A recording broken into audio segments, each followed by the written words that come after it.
just wondered, at this point, is there anything in the next few months or several months that Jon could do where you could say, okay, I actually trust him to put him on that card? Let me ask you, what do you think Jon would do in the next couple of months that would make me trust putting him on the White House card? Well, I would not trust him, but I would like to see him fight Aspinall on that card down the road. So I already said that I don't trust him, and you're asking me what could he do for me to trust him in the next 3 months? You don't trust him. Well, yes, but you talk to him. I don't. Yeah. No, I don't talk to him either. I haven't talked to him at all. Well, there's a greater chance you'll talk to him than I'll talk to him. Yeah. I would not bet on, if I had to make odds, it's 1,000,000,000 to 1 that I put Jon Jones on the White House card. All right, I think that ends the questions on. Dana White has finally addressed Jon Jones' non-stop campaign to get himself placed on the UFC's White House event, and his response has the MMA world in meltdown. Jones has been pushing hard for the spot, practically pleading for it. But this time, Dana didn't sugarcoat anything. He made it crystal clear why Jones won't be getting his wish, and his explanation leaves no room for debate. White House card. It's got to be the biggest fight. Can't be Jon Jones. He's a flake. Jon really wants on the card. Jon apologized. He went to Dana White in a text message, and Dana said, hey, I didn't like how this whole thing went down with Aspinall. I thought that we had an agreement. I'm not cool with that. Jon came to him and apologized. Tremendous compliment Dana gave Conor, which was to say, man, I can count on him. There would be no belt. So you're going to tell me because of the placement of a card that we're going to bring in a certain star power, of which Conor is still the guy, within the placement of the card, and because it's so big, but it's not going to get a title fight. I just get a little confused on the whole thing. Does he fight in 2026? True or false? Well, he's talking so much smack about Tom. He doesn't have the money to not. He doesn't have the money to walk away. He doesn't have a choice. I mean, that's why did he walk away to begin with? He was offered $30 million. Yeah. He asked for 30, and he got that. Yeah, no, and now he's apologizing. Yeah, no, I don't know. He miscalculated that one. Yeah, he did that thing with Nate, and they got $300,000, and it took 30 days, and so all of a sudden he's like, "Well, if I can make $300,000 in 30 days, and I can do this every 30 days." Sure. No, it's.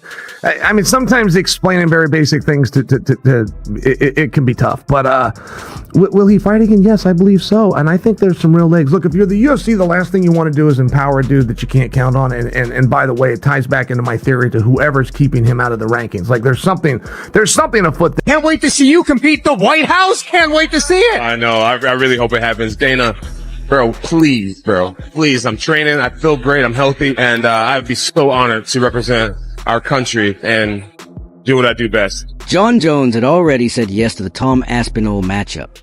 The UFC moved ahead based on that agreement. Negotiations progressed, schedules were shifted, and the entire heavyweight landscape was put on hold. Aspinall ended up sitting on the sidelines a month, waiting for Jones to be ready, while the promotion reworked its plans around the expected fight. Jon Jones was on a podcast. What is the name of this podcast? It's called No Scripts Podcast. No Script. You big fan? Huge. The No Scripts Podcast. Jon Jones was on this podcast. I guess it was over the last couple of weeks. It was clearly around the time that he was in Nashville for the Dirty Boxing event, because he's wearing similar clothing.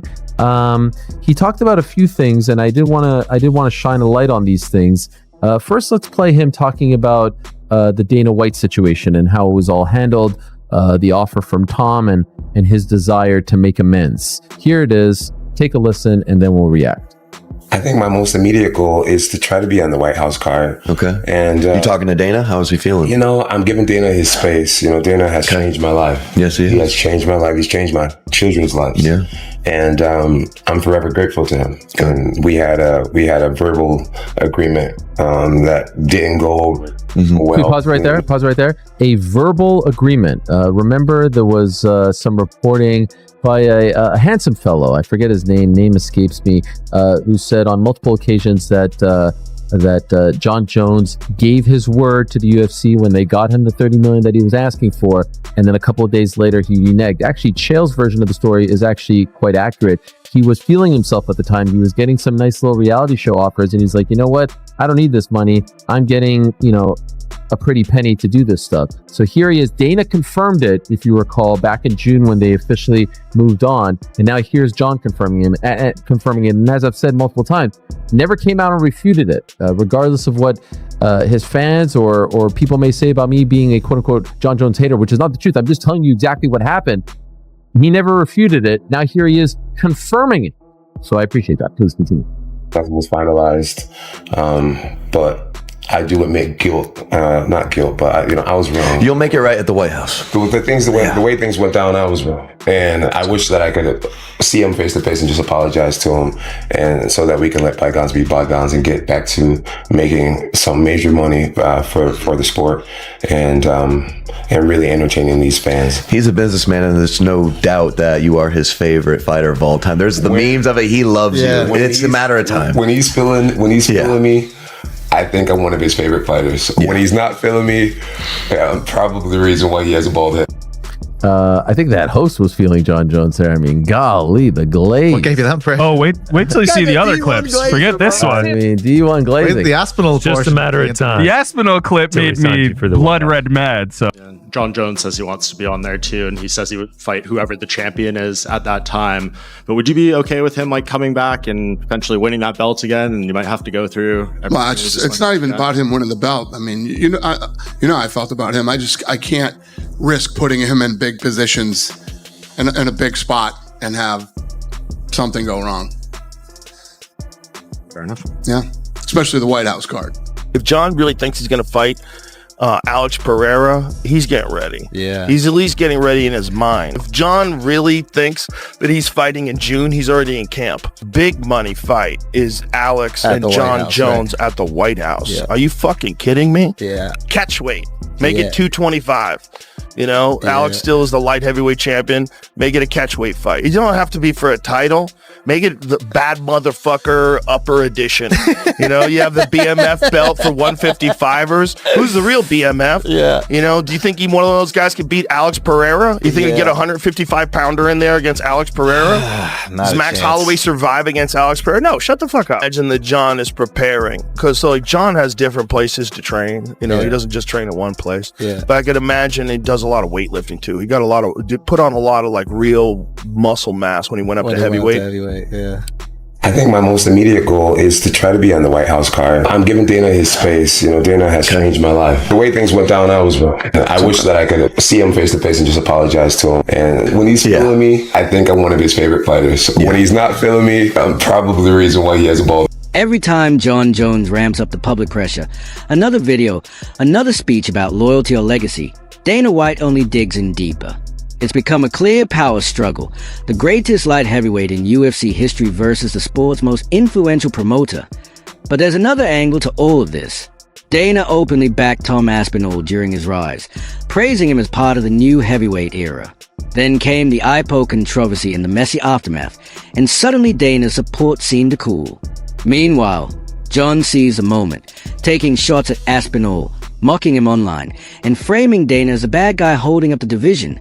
This is exactly what irritates Dana White.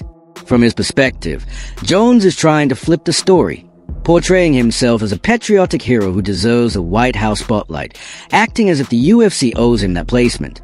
Dana sees it the opposite way. In his mind, Jones is the one who has debts to pay, to the UFC, to the division, and especially to Tom Aspinall. And until Jones rebuilds that trust, Dana has no intention of giving him a White House fight, no matter how many dramatic videos he puts out. The fan base is now completely divided. Some think Dana is being petty. Others believe Jon created this mess himself. But one thing isn't up for debate. The White House card has turned into the most chaotic, politically charged storyline the UFC has ever tried to put together, and Dana White isn't backing down.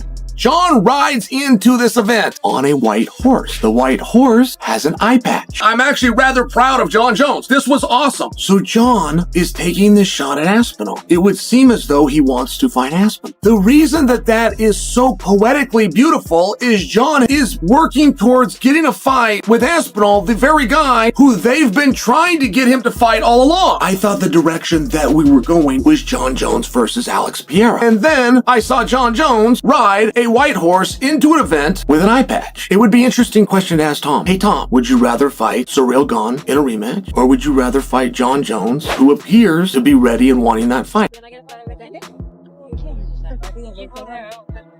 Alex, you're looking great. Who do you want to fight next? Jon Jones, watch your house. Sherma. John, what do you have to say about that? And just when everything was finally lined up, Jon Jones backed out, leaving the entire heavyweight division in limbo. That moment has stuck with Dana White, and it's something he still hasn't let go of. Now Jones is suddenly back in the spotlight, posting patriotic hype videos, talking non-stop about fighting at the White House, rolling out inspirational clips about the American dream, and tweeting as if the only obstacle is Dana himself. But behind closed doors, Dana sees the whole campaign as another play, an attempt to rally fans and media to pressure the UFC into putting Jones on the card. Dana isn't buying it. He has said outright that he needs fighters he can rely on, fighters who keep their word and actually show up. And in his view, Jones gave up that trust the moment he walked away from the Aspinall fight after agreeing to it. That's why everything is so tense right now. Jon Jones wants Alex Pereira at the White House event. Pereira wants it.